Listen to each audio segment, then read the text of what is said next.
Hello，大家好啊，欢迎来到我的频道。今天跟大家说一个 SUV 的底盘异常响声。这个底盘的响声啊，是比较特殊的。它在一踩刹车或者是一启动的时候会哗啦哗啦响，一加油的时候也会哗啦哗啦响。这个呢，我初步判断呢，是这个隔热板排气管子上边的隔热板松脱掉下来了，看着没？这个隔热板已经烂了，这个孔螺丝固定不住了，变大了。那这个时候我们怎么办呢？就把这个螺丝松开，换一个大的平垫给它垫上，再拧紧就可以了。但是往往呢，这个我们松这个螺丝的时候，它都生锈了，会折。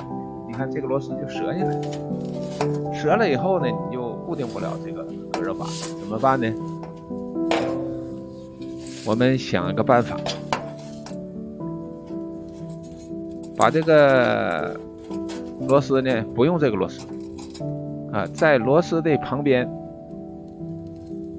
钻上一个眼儿啊，钻上一个用铁皮螺丝能固定的这么一个小圆孔就可以了。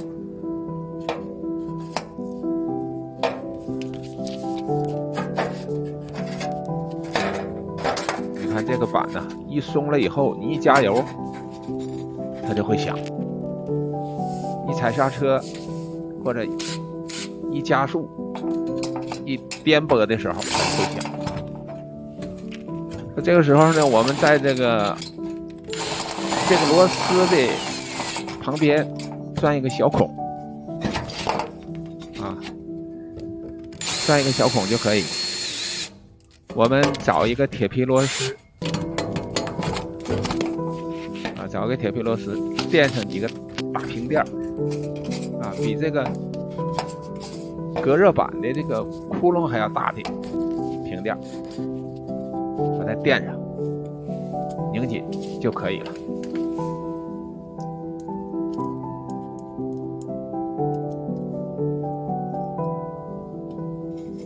因为这隔热板呢拧紧了以后，它不上下动，所以你加速的时候啊，它就不会响。看到没？这个螺丝呢，垫上两个大平垫，给它垫上，大一点的，就把这个比这隔热板的孔还大，就把这个隔热板就紧住了。注意这螺丝不能太长啊，太长就把它转到这个汽车的底板上面去。